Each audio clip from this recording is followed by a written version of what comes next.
Bonjour à tous, c'est Football Passionna. Aujourd'hui, nous allons plonger en profondeur dans le dernier match amical de pré-saison du FC Barcelone contre l'AC Milan, où le score final a été de 2-2, avec une défaite au tir au but pour les Blaugranas. Ce genre de match, bien qu'il soit seulement une rencontre de pré-saison, nous offre un aperçu précieux sur la forme actuelle de l'équipe et les ajustements nécessaires avant le début de la saison. Alors, sans plus attendre, explorons chaque aspect de cette rencontre en détail. Le match a commencé avec une intensité élevée des deux côtés. Barcelone a pris le contrôle du jeu dès le coup d'envoi, montrant une bonne circulation de balles et une pression élevée sur les défenseurs milanais. Cependant, malgré une nette domination, les Blaugranas ont été mises à l'épreuve par l'efficacité de l'AC Milan en contre-attaque. Dès le début, Barcelone a affiché un style de jeu offensif, avec une bonne possession du ballon. L'équipe a souvent trouvé des espaces entre les lignes milanaises, grâce à une bonne vision de jeu et un mouvement fluide du ballon. Les premiers 20 minutes ont été marqués par une série d'occasions pour les Catalans, mais une fois de plus, la finition a fait défaut. L'AC Milan a ouvert le score suite à une erreur défensive de Gérard Martin. Le défenseur, en position centrale, a été mal placé lors d'un centre, permettant à Milan d'inscrire leur premier but. Cette erreur met en évidence une fois de plus les faiblesses de la défense centrale de Barcelone, notamment en ce qui concerne la couverture et le marquage lors des phases de jeu aérien. Le deuxième but milanais est venu après une série de mauvais placements défensifs, combinés avec une erreur de communication entre Casado et Ter Stegen. Casado a été pris en défaut sur son marquage, tandis que Ter Stegen a encore une fois montré des faiblesses sur les tirs près du poteau. En seconde période, Barcelone a montré une réaction solide. L'entrée de Bernal a été particulièrement bénéfique. Le jeune milieu de terrain a apporté une nouvelle énergie et une meilleure fluidité dans la distribution du jeu. Son influence a été immédiate, aidant à améliorer la cohésion du milieu de terrain et à accélérer le rythme du jeu. Barcelone a égalisé avant la mi-temps, grâce à un bon mouvement collectif, suivi par un deuxième but en début de seconde période. Ces buts ont illustré la capacité de l'équipe à réagir et à se montrer résiliente. Cependant, malgré cette amélioration, l'équipe n'a pas réussi à convertir toutes ses chances, ce qui a été un problème récurrent. Après les égalisations, Barcelone a continué à dominer le jeu, avec une possession élevée et une pression constante sur les défenseurs adverses.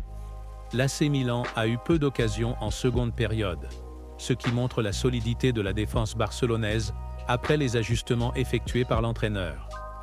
Ter Stegen a eu des moments importants, notamment en réalisant quelques arrêts cruciaux. Cependant, ses erreurs de positionnement sur les buts encaissés sont préoccupantes. Il a souvent été mal placé sur les tirs proches du poteau, ce qui lui a coûté des buts. Ses points forts incluent son jeu au pied et ses arrêts réflexes, mais il devra travailler sur son positionnement pour éviter de telles erreurs à l'avenir. Alex Vallée. L'arrière droit a été régulièrement mis en difficulté par Rafael Leão. Ses difficultés à contenir Leão ont été évidentes tout au long du match, et bien qu'il ait montré de bonnes dispositions offensives, ses lacunes défensives sont préoccupantes. Vallée a été souvent dépassé sur son côté, ce qui a mis en évidence la nécessité d'une meilleure protection défensive et d'une concentration accrue. Clément Lenglet. Lenglet a eu des difficultés notables, notamment lors du deuxième but, où il a été pris en défaut par Chukwueze. Sa gestion des duels et sa capacité à couvrir les espaces ont été insuffisantes par moments. Il a montré des signes d'inconstance, ce qui est préoccupant pour la solidité de la défense centrale. Sergi Dominguez.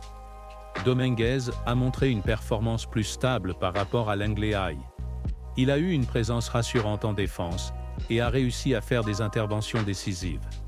Cependant, il devra continuer à travailler sur la synchronisation avec ses coéquipiers pour éviter des situations similaires à celles des buts encaissés. Gérard Martin. Martin a été impliqué dans les erreurs défensives qui ont conduit aux buts adverses. Il a montré des signes de faiblesse dans son placement et son marquage. Son implication dans le jeu offensif n'a pas compensé ses lacunes défensives.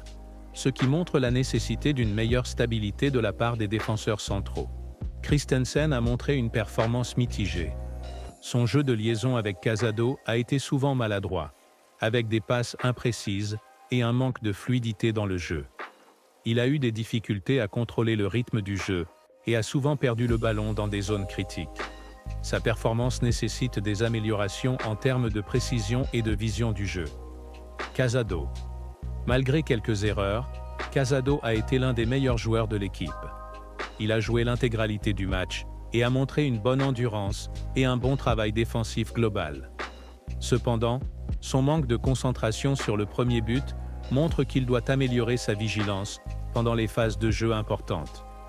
Gundogan a été exceptionnel en tant que milieu offensif.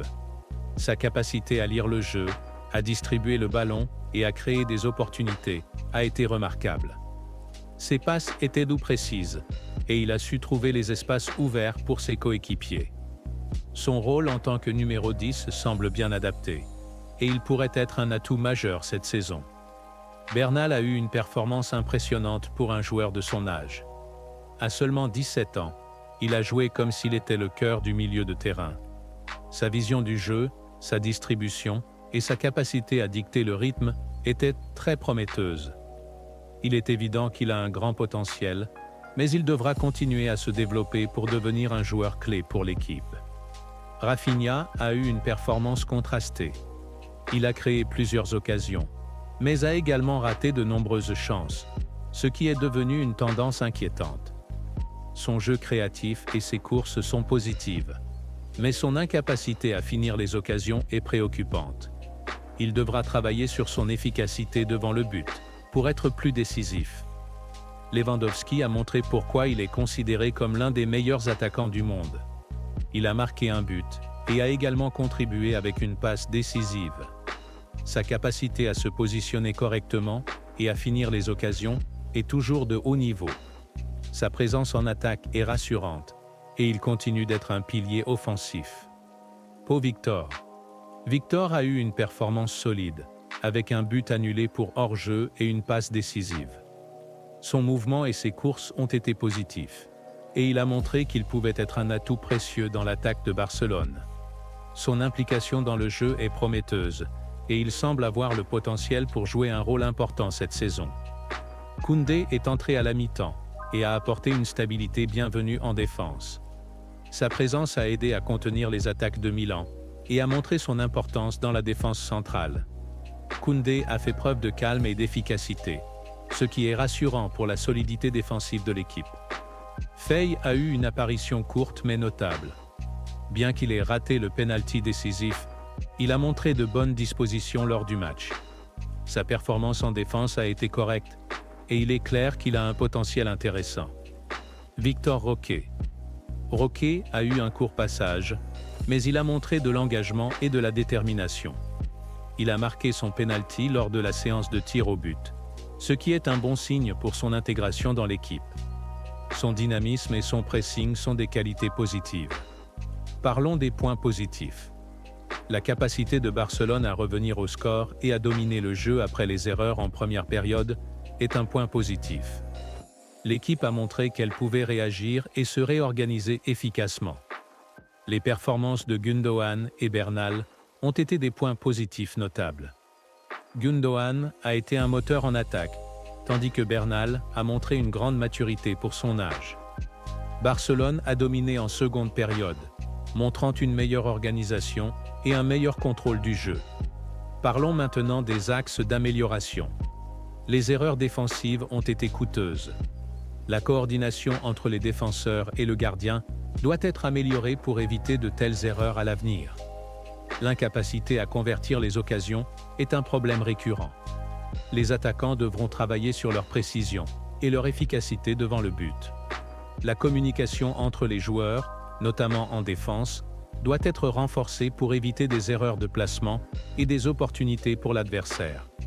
Le prochain match contre Juan Gamber sera crucial pour évaluer l'état de préparation de l'équipe avant le début de la saison.